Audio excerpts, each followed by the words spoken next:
You're listening to the Taxcast from the Tax Justice Network, available to everyone from www.tackletaxhavens.com. I'm Naomi Fowler, and at the end of each month I'll be bringing you news and analysis of a subject our politicians don't want to talk about. The secrets of the shadow banking system, tax havens and financial abuses that have brought the world economy to its knees. I'll show you what's really going on, how we're paying for it, and what we can do about it. But first, the Taxcast news headlines for this month.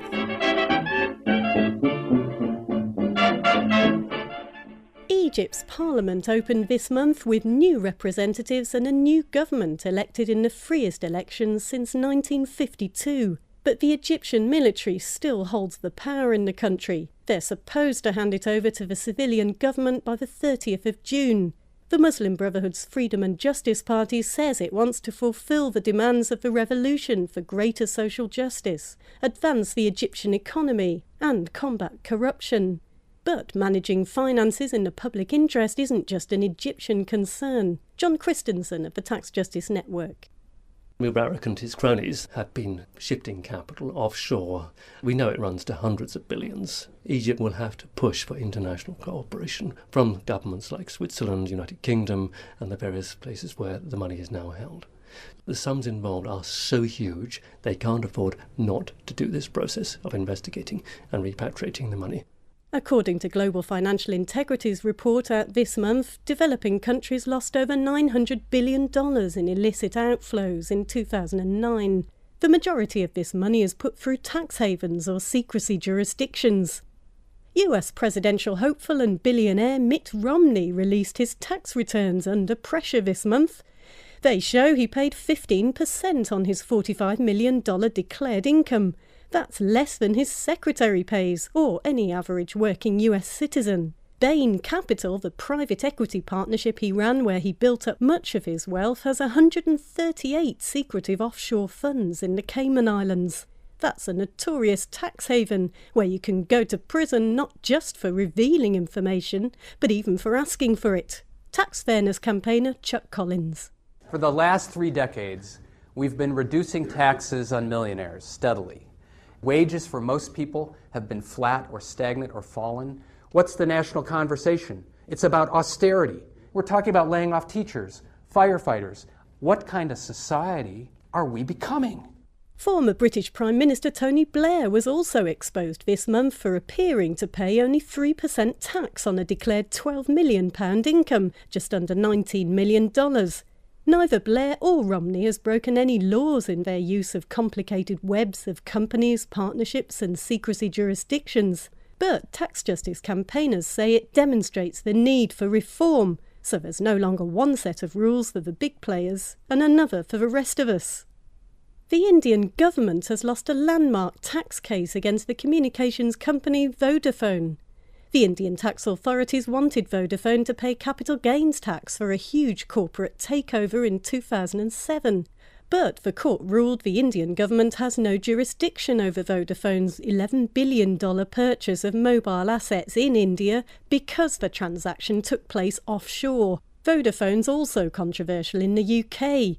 Last year, campaigners accused British tax officials of letting Vodafone off billions after settling a long-running tax dispute. Tax justice group UK Uncut targeted Vodafone in demonstrations across Britain. Here's one protester. They're just trying to make a stand and show that there is an alternative to all these massive cuts on the go at the moment. A simple one is just getting everyone in the society to pay their fair share, and that means that corporations stop dodging tax and pay what they owe. India plans to implement a new tax code next year. More on that later. The US Senate's Permanent Subcommittee on Investigations is holding an inquiry into HSBC banking activities. The nature of the area of inquiry isn't yet known, but banking regulators have raised concerns over the bank's weak anti-money laundering controls on previous occasions. Since 2008, a number of European and US banks have signed deferred prosecution agreements and paid out over $1.2 billion in fines. And that's the headlines for this month. Now we're going to speak to campaigning accountant and economist Richard Murphy for his take on this month's tax justice news. Let's establish some basics first, Richard. We may not agree with all the ways our governments spend the tax we pay, but we get a lot of services for our money. So we get education, refuse collection, the emergency services. And in the UK, we've got our National Health Service. So we get medical care from cradle to grave, free at the point of delivery. But not everyone's paying their fair share. And we have a tax gap. So can you explain what that is, Richard? The tax gap is the difference between the tax that should be paid if all the rules that have been put in place were properly applied and the amount of money that the government actually gets. So if you add the numbers together using the UK as an example, we've got 70 billion of evasion, the illegal bit, 25 billion of avoidance, the clever bit, usually done by accountants and lawyers on behalf of wealthy clients or large companies, and 25 billion of cash which is being paid late. Altogether, £120 billion. That's a lot of tax. That's enough tax to pay for the entire UK National Health Service. It's enough to pay for the UK defence and education budgets and have some money left over. It's in total, at the moment, almost a quarter of the tax that is received. This is a very big sum of money. Let's talk about tax havens where trillions are kept offshore. When we use the word offshore, it makes you think of little islands in the Caribbean with palm trees and sandy beaches. And there are lots of tax havens in the Caribbean, but the UK and the US are also two of the world's largest hubs for secretive financial activities, aren't they? Offshore actually has nothing at all to do with geography. That's really misleading. Liechtenstein is certainly not Palm Beach nor an island, but it's offshore. What offshore means actually is that transactions are recorded in a place between people who are elsewhere, i.e. not in that place. So if, let's say, Liechtenstein lets people from Germany deal with people in France by recording their transaction in Liechtenstein, so the tax authorities in Germany and France don't know about the deal, then Liechtenstein is offshore to Germany and France and is therefore an offshore jurisdiction. I prefer to call them secrecy jurisdictions because, well, that's what they supply. Secrecy is literally what they're about. The UK basically invented offshore tax avoidance. It set up some of the very earliest tax havens outside its own apparent territory. The US has internal tax havens, Delaware and Wyoming and Nevada, for example, places where it's very easy to set up companies and trusts which can't be cracked by the tax authorities, let alone by the tax authorities in other countries. Delaware may be the biggest tax haven in the world in reality. The UK has Jersey, Guernsey, the Isle of Man, Gibraltar, the British Virgin Islands, the Cayman Islands. All these are our responsibility. Massive amounts of money flowing through them. So we have, as major developed countries, to make sure that the supply of what I call corruption services are stopped from taking place. The US and the UK could do more to stop this than anyone else. OK, each month we're going to talk about some of the events that have happened. There's been a very interesting ruling in India regarding Vodafone. This is a case which India should have won. $2.9 billion was money that India could not afford to lose. This is going back to this question of economic substance. Where did something take place? The company that bought was a Vodafone subsidiary in the Netherlands, and the company that sold was a Hutchinson subsidiary in the Cayman Islands. And they thought that this meant that the transaction was outside the scope of Indian tax and the withholding tax was not applied. Now that brings up an enormous issue which is high on the agenda of many countries at the moment, and that is how to tackle this sort of artificial tax avoidance. What we do really need is a general anti-avoidance principle. And actually, it is possible to create such a thing. It would basically say, don't try and fiddle your way through tax avoidance to making an artificial profit at cost to the rest of us. Let's talk about Mitt Romney versus Bill Gates' position on tax. Mitt Romney's clearly put the issue of using a tax haven, he's admitted he's used the Cayman Islands, onto the agenda for debate in the USA. The debate's been fuelled by Bill Gates, the founder of Microsoft, being in London and talking very recently and saying, I think I should pay more tax. And so a number of other very wealthy people. For large companies, one of the solutions is actually publishing accounts on a country-by-country basis so we know what tax or how little tax they pay in each country that they operate in.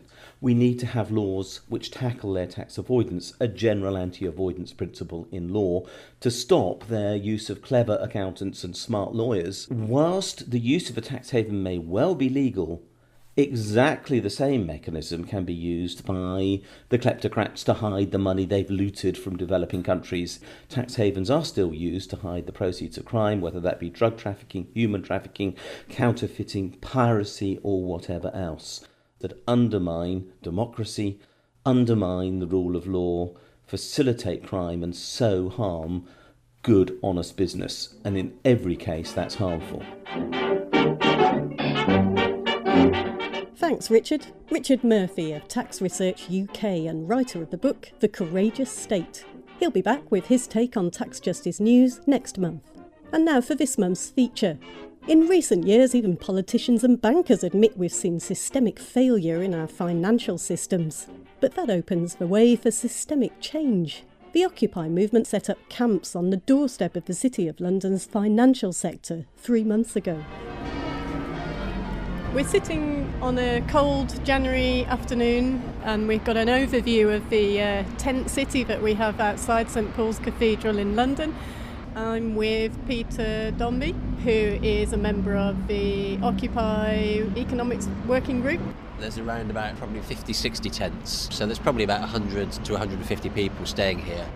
And we've got a tent city university. I've just been in the library tent, the information tent. There's books, there's workshop areas that can be booked out. So everything is very well organised. It's not just a residential area where protesters are sleeping.